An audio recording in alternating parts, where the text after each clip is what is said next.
Assalamu alaikum everyone, welcome back to Developer Maruf. In today's lesson, we'll learn about async await, which is a cleaner way to work with promises, and the fetch API for making HTTP requests. So async await makes asynchronous code look like synchronous code, making it much easier to read and write. We'll also see real-world examples using the fetch API to get data from APIs, create posts, update data, and handle errors. This is essential for building modern web applications that interact with servers. Let's start coding. I have already set up our HTML file and connected my JavaScript file with it. So let's not waste time and work with our JavaScript.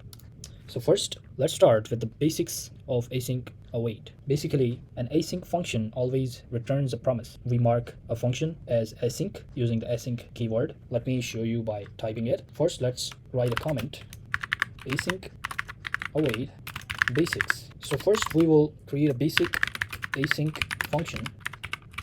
So this is how we create async function. Async keyword, then function, then we can name anything here. Let's say greet. And this is how we create a function. This is the simple function, and this is an async function with the async keyword. And we will return our greet hello from async function. And now let's see our result by invoking it, greet. Then we can say dot then, because it returned a promise. So we will get our results. If you don't know what is dot then, you can check our previous lesson where we have covered all about this dot then dot catch etc. And here we will add our log to see our results. So let's say async function result and comma, we have misspelled result, and save it. You can see inside our console we have our response async function result from here, and our result is hello from async function, which is coming from here because we are returning this message and we are getting it right here. And now let's use await inside an async function. Basically, await pauses execution until the promise resolves. Let me show you that as well. So first let's comment this out, and let's say async await with promise.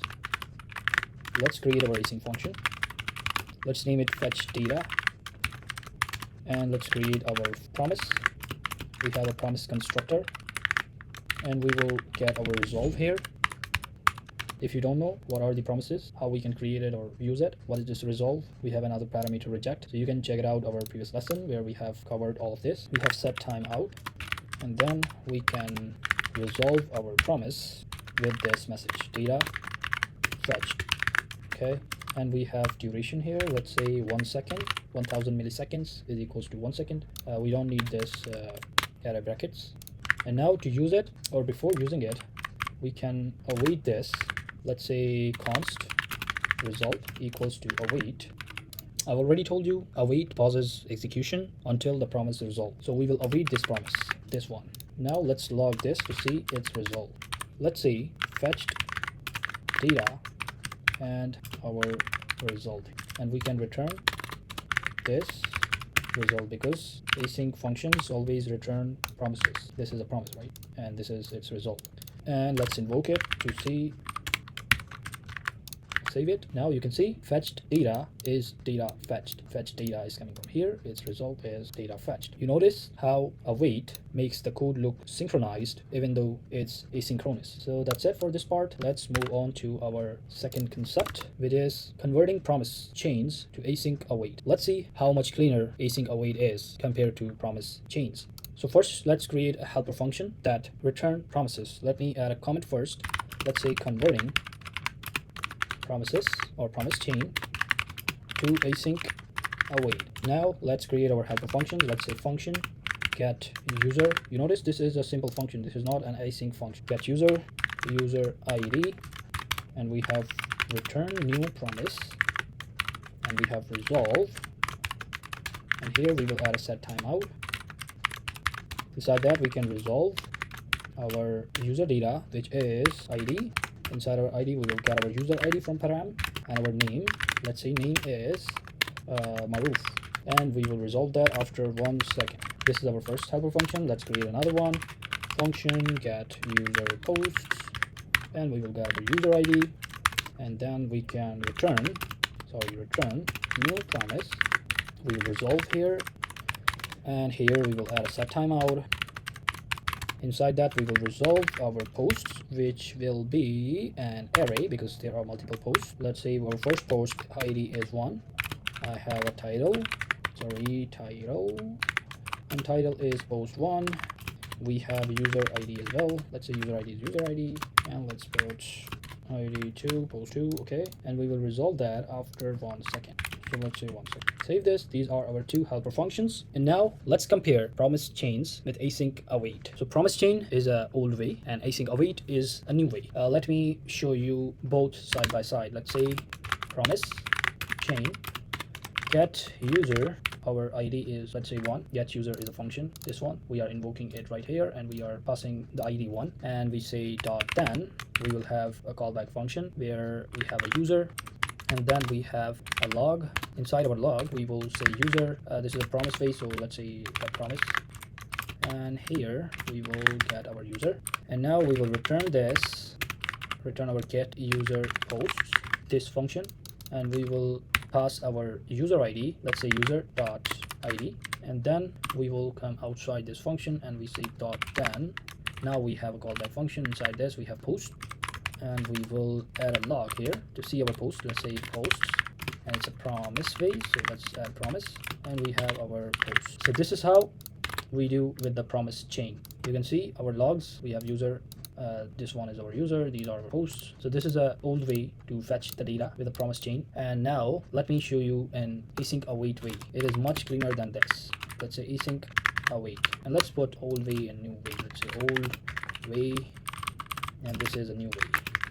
Okay, so now async function. This is how you create an async function. Let's create a function. Let's name it load user data, and we will create a variable, say user equals to await, and we will just put get user, and we will pass our ID. I spell it's const.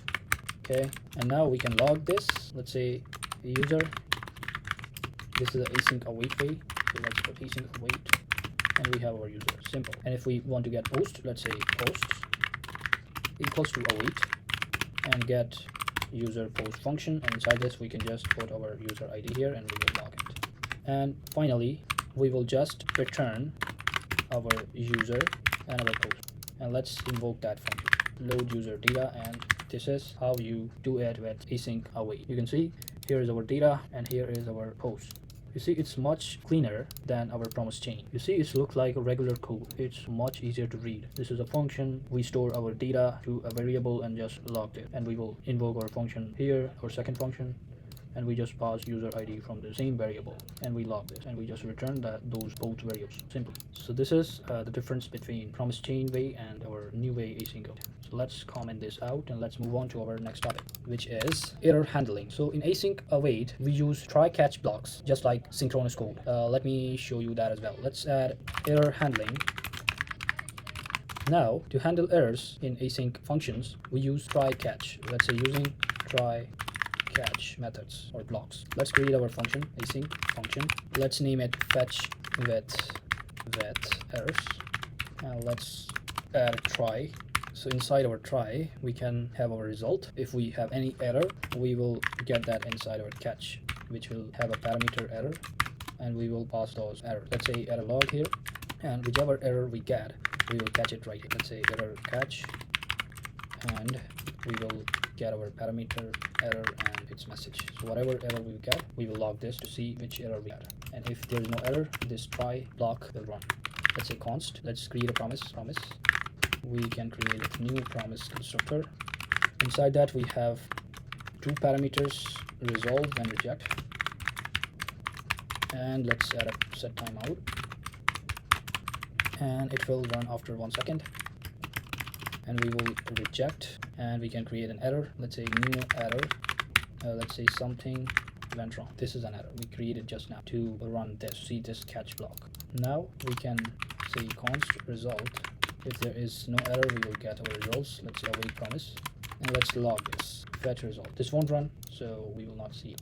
Save this. Now you will see after 1 second we will have an error. Okay, so first let's invoke this to see it's running. Now you see we have error caught. Something went wrong because here we throw an error. That's why we didn't get this block and this block. We immediately get our error, so it will skip all of these and shift to catch block to catch that error.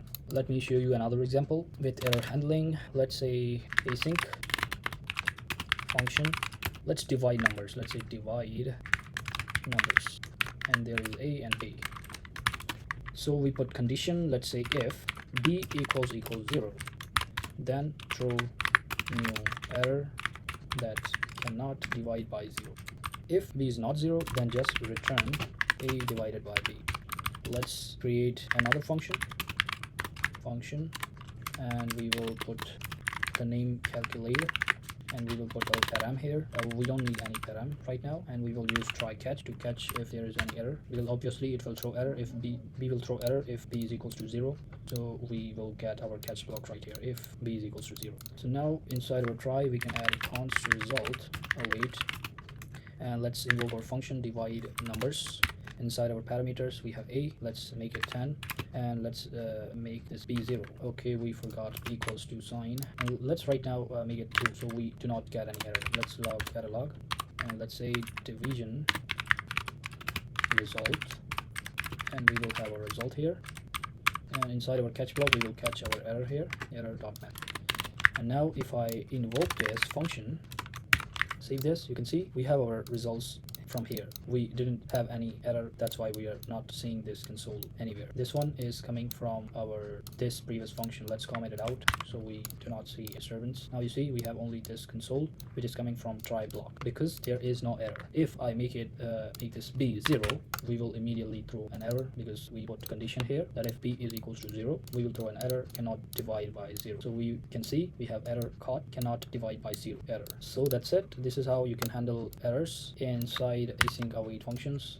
Now let's move on to our next topic, which is fetch API v6. So the fetch API is a modern way to make HTTP requests. It returns a promise, so it works perfectly with async await. So let me show you the basic with the basic get request. Let me add a comment here, basic get a request. So let's create a async function here. Function, let's say fetch example, and inside that we can add a try catch block, and we can add a variable const response equals await, and we have a method called fetch. This fetch is used to fetch our APIs in frontend. So let's fetch some data from an API. Let's use a public API. We will use our this API. This is public, free to use. This is just for demo. We will use get method. So this is our API, and let's see the data from it. Let's say fetch and our API, and let's get its post. If you want to get any particular post, you can see this is the URL you need to copy and paste here. This is the API URL, and this is the data. These APIs are created with backend, so we will fetch the data inside this API. So to get the first post, you just need to add /1 its ID. Let's say /1, or you can also add here /1. You can see we have first post. Let's see its data. Now we have fetched the data. Data is inside our response variable. So let's say const data equals to await response.json, because we need to get the JSON of this API, because you can see this data is an object, so we must convert this object into a JSON format. This is how you can convert our data in our JSON format. Now it's JSON formatted, so we just need to log our data right here, which fetch post, and let's put our data here. And if we get any error, we will have fetch error and error.sit. Let's invoke it to see its result, fetch example, and save it. Now you see we have our post fetched and our data here. So this is how you can fetch any API with the get method, because by default this fetch uses the get method to get the data. We have multiple methods to get, to post, to update, and to delete, which is get, post, update, or patch, put. These both are used to update the data, and we have final delete, just to delete the data. Right now we are using our get method. We don't need to pass it manually because the get method is the default method for the fetch, so that's why I'm not adding it to its second parameter. Now let me show you the fetch with error to see if we get any error. Let's say fetch with error checking. Let's create our async function here. let's say fetch with status check. Inside that we can add try catch block. Inside our catch we will get our error, let's say error message. Inside our try we can fetch the same API, response equals to await and fetch. Inside that we can fetch our same API, let's just one, but let's fetch the whole data, not only the one. So we can put the condition if response.ok. So we will always check if response is okay before using the data. If response is not okay, we just throw an error. Error. Let's put a error here. Let's say HTTP error status is let's say our response.status, and we will add data equals await response.json. Okay. And now we can add a log to get our data with status, so status check, and we have our data. Save this and let's invoke it, fetch with status check. Now you can see we have our whole data here. We have just fetched this API. Let's put here to see its result. You can see we have our 100 response. This data is right. This is how you can fetch data with get method. Right now the response is okay, that's why we are getting right here. If the response is not okay, we will throw an error. We will not see any data. So this is it for basic get API request. Let me show you another example. First let's comment it out. Let me show you by fetching a single user. Let's say fetch single user, and we can add a function here. It's an async function fetch user. Inside that we can add a try catch block, and we will have a log here to get any error. Let's say error fetching user, and we will have error message, and you throw an error here, so error, and we have an house error here. Let's say error, and now we can create a variable called response equals await, and we will fetch our API. Let's say we can use the same API, but let's fetch let's see, we have a users. Come here, we use users, so copy this, paste it right here. Now we will fetch user. We will fetch a single user, so let's add slash our $, curly braces. We forgot to backticks here, or template literals, because we are using our data inside a string, so we will get a dynamic ID here. Save this. Now we will check if response is not okay, then we just throw new error, and let's say failed to fetch user, and let's, if there is no error or a response is okay, so we will take user, and we will get our user by await response.json, and this is how we will get our user here. And let's log this to see our user, and we will have user here. Save this. We haven't paused our user ID items because we will get our user ID on here, and we are good to go. Let's invoke that user, and let's add user ID. Let's put 2. We are getting this Erwin Howell. Let's put its ID. It's 2 here, and let's save it and see our console have its data. You can see its name is Erwin Howell, its phone number, user, and website. This is how you can target any user and fetch its data. Let's say 1. Now we will get this Leanne Graham. Let's see, we have Leanne Graham right here. So this is how you can fetch single user. If you want, you can fetch multiple users as well. Let me show you that as well. Let's say fetch multiple users. Let's create an async function. Fetch multiple users. Inside we will say try catch. We have our log here. We put error. We have a colon, comma, error dot message, and inside our try we can have multiple user IDs. So let's say const user IDs, so multiple user IDs will be inside an array. Let's say 1, this is our first user ID. Let's say 2 and 3, these are our user IDs. Let's say const promises equals user IDs dot map. We will map those IDs to get one by one. We have already covered this map method inside our previous lessons. You can check it out as well. Let's get each ID and fetch that data of that user. So we will put our API here. Let's copy this, and we can have our ID here of the user. So ID, okay, it's $. Now we can say .then, because it's a promise. We will get its result. Let's say it's a response, it's a res, and response.json. Save this. Now we can say user users equals await, we can use Promise.all because we want to get all results at once. So we have our promises. Now we can add a log here. Let's say multiple users, and we have our users here. Now let's return those users. Save this, and we need to invoke this function to get the results.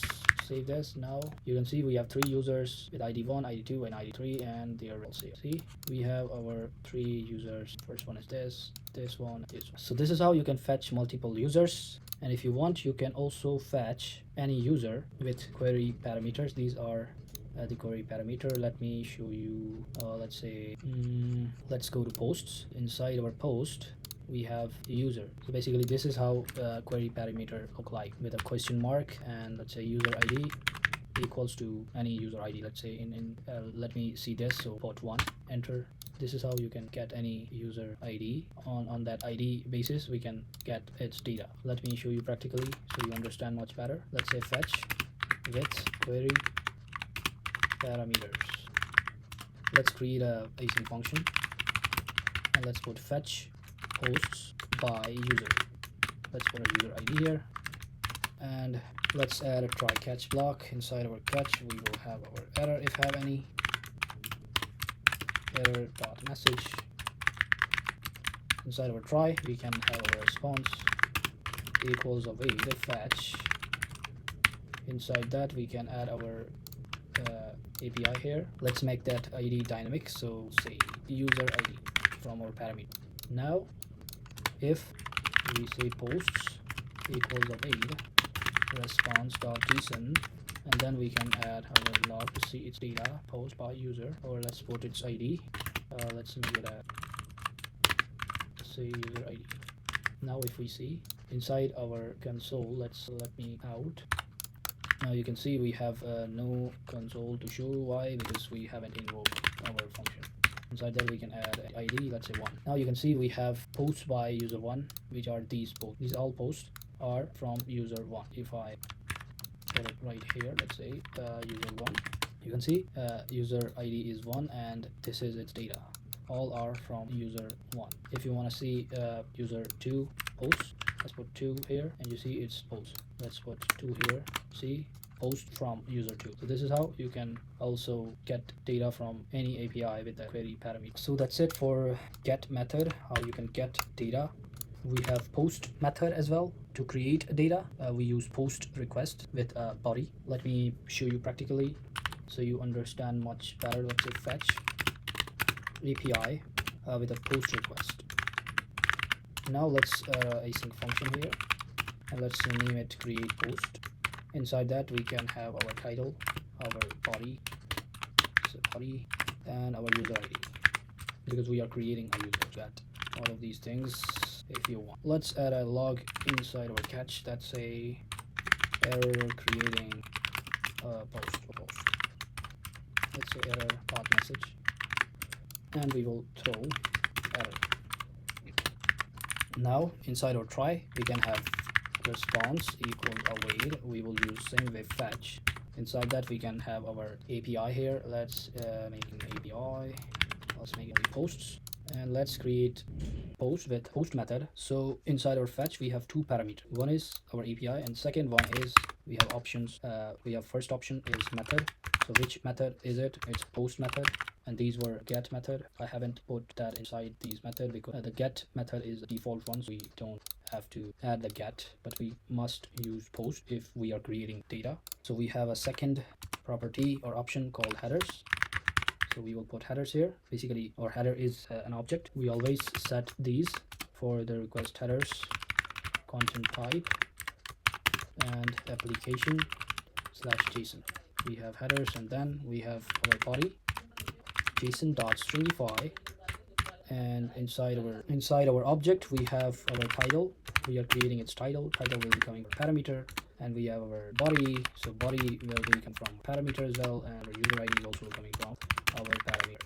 So this JSON.stringify is basically to convert any JavaScript value to a JSON format. So this is basically the purpose of this stringify. We have already covered it in previous lessons. So these are the options we need to pass. These headers, we always pass these headers when creating or updating, deleting data.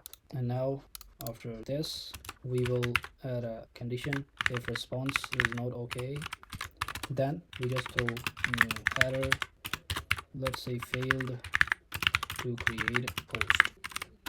If there is no error or response is okay, let's say new post equals await response.json to get that data, and our log, let's say new post created. Okay, now we will return because it's a promise, so we will return a post. Save this. Now let's invoke this function create post, and inside our first parameter we have title. Let's say add a title my first post, or new post, let's say my new post. And inside our second parameter we have a body, so inside our body we will say this is the body of my post, and we have our ID, let's say 1. So user1 have a new post. Let's see or inside console, you can see we have created a new post. Its body is here and have its ID, and we have its user ID. So user1 have created a new post. Its title my new post. This is how you can create any data. You can see this is how you create any data with post request. So I think that's it for this post request. We will go in the details in any other time or any other video. Let's move on to our put and patch request. Fetch API for our puts and patch requests. Basically, put replaces the entire resource, but patch updates only specified fields. Both are used for updating any data. So let's update our post or our this data. We'll comment it, and let's come here. Let's create our function. Let's say update post. So we will use put here. So let's say update a post with put request. So it's using put. Put is basically replaces the entire resource. So we will pass put post ID here. We will have our title. We will have our body. Let's add a try catch. Inside our catch, we will have our error here. Error.message. Inside our try, we can have a response equals await fetch, and we will have our API here. Whichever post request or created API or any data or any post you want to update, you can just add it right here. Let's say our post, and let's put our post ID or parameters. Okay, inside our second argument we have an object. We have method. We will use put request. We have headers. Okay, content type application/json. These are our headers. Body. Inside our body you can just JSON stringify, and let's stringify our ID, which is our post ID, comma our title. Title will be coming from our parameter as well. Our body will also come from our parameter, and finally we have a user ID. Let's make it 1. Save this. Now come outside this here, and we will put const update or updated post equals await response.json. Let's see our updated post data here. Updated post with put. Let's say put with put. And let's return it. Update post.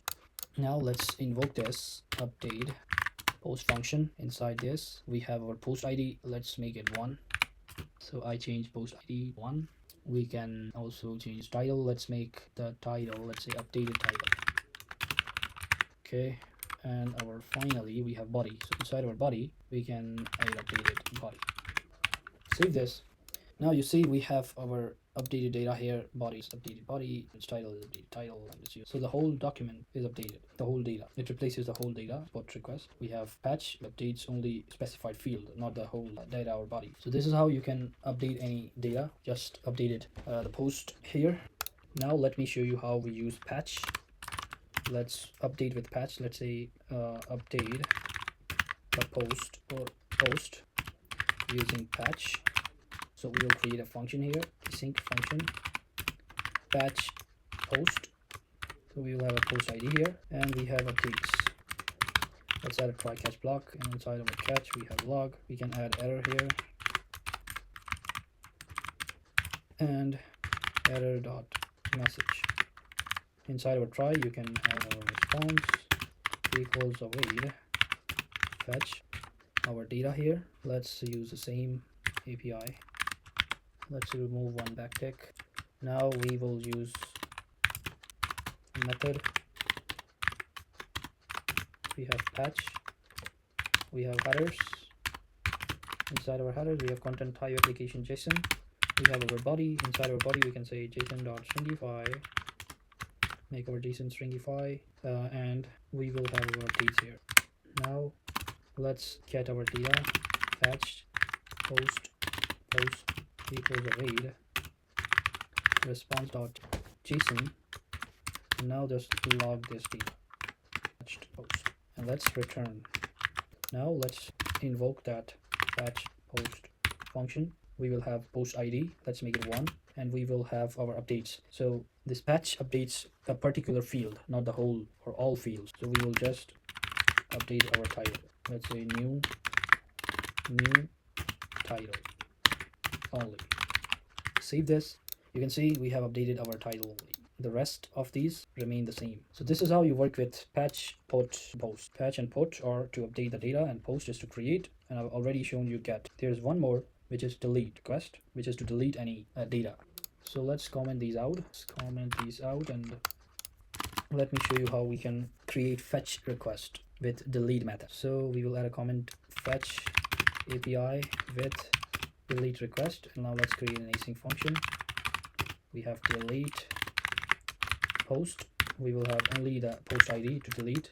We don't need anything else. We have try, we have catch. Inside our catch we have log. Inside our log we have error message. Inside our try we can have our response here equals await fetch. Inside that we can have our API. Let's copy this again. Sorry, let's paste it right here, our post, and let's delete any particular post. Let's say post ID, and we have a method. We don't need to pass anything else, we just add method delete. Now let's put a condition. If response is okay, then just log the post which is delete, and let's return true. So it returns a boolean if it's deleted or not, true or false. Or else, if the response is not okay, then just throw an error. So this catch block will catch it, and we invoke it, and let's put 1 ID. So the post ID is 1. We will delete our 1 post. Now you see post 1 is deleted successfully. This is how you create a delete request. If we have a real API, you can see live it will be deleted. But right now it's a dummy, we can't see it. So I have shown you all our requests. So that's it for today's lesson. You just learned about async await and the fetch API. These both are two essential tools for modern JavaScript development. I almost use async functions everywhere when fetching data. We don't use promises chaining anywhere anymore. It's not a good practice because async await makes asynchronous code look synchronized or synchronous, making it much easier to read and maintain. So the fetch API is the modern way to make HTTP requests. We see a delete, put, patch, post, get. We can fetch data sequentially or in parallel, handling errors with try, catch, and build real-world applications. In the next lesson, we'll dive deeper into the fetch API and working with REST endpoints, building a complete API interaction system. If this helped you, like the video, subscribe to Developer Maruf, and share it with someone learning JavaScript. Jazakallah khair for watching. Allah Hafiz.